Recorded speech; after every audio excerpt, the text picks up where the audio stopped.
MidLIFE Matters, where we celebrate women's wisdom and wit. I'm Georgian Lussier, your host, and I am delighted to introduce today's guest, Randi Redmond Oster.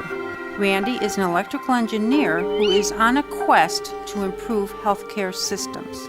Welcome, Randi. Oh, thank you so much for having me today. I am delighted, and I think we're all going to really learn a lot through the journey you've taken and the plans that you have looking into the future. Yes. So it seems like your first call to action was regarding your dad's health.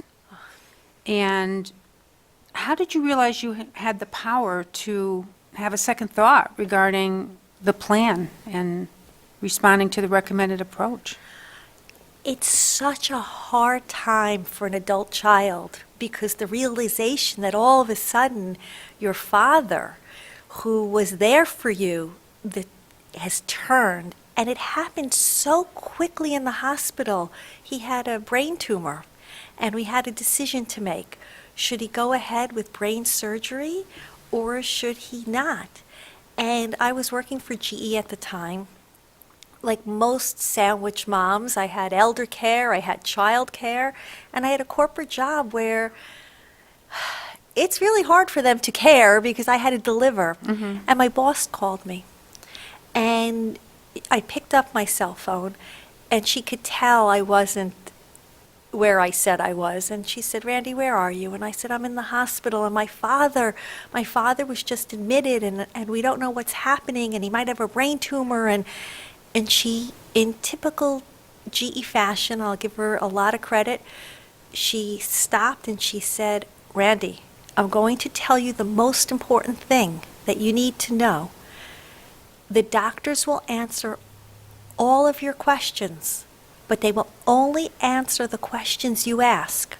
So ask the hard ones." And what that did, and I understood because in my background, I understood we have to make tough decisions. I had to ask the hard questions. But in this case, it's your father. And the tough question to ask was, how long would he live with brain surgery?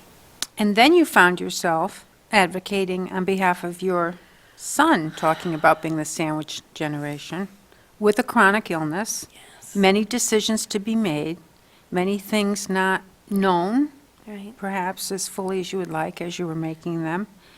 And you then have shared that whole journey in a book that you've written, and I know you're out speaking on this Yes. issue. So share with our audience how you think your quality training and your engineering background helped you navigate your son's treatment. What I bring to it is a total quality management perspective. Is at that moment, I understood it's okay to say no. It's okay to get a little bit saying, let's make sure we understand what's important to the patient, what's important, what are their values, what are their preferences, what are their goals, and then how do we look at the options, including surgery, and determine if that's the right one for this patient. And I have to say, I credit, when you work in aerospace, I had a top secret security clearance. I'm not afraid of two things. I'm not afraid of complexity or big egos. And those skills enabled me to empower my son. And it's those skills that I put in my book. And in my book, I said, the same way best practices can be shared between companies, I'm going to share them between families, and I'm going to make sure people know the tips, the tools, and the techniques that enabled me to build a high-performing healthcare team for my son.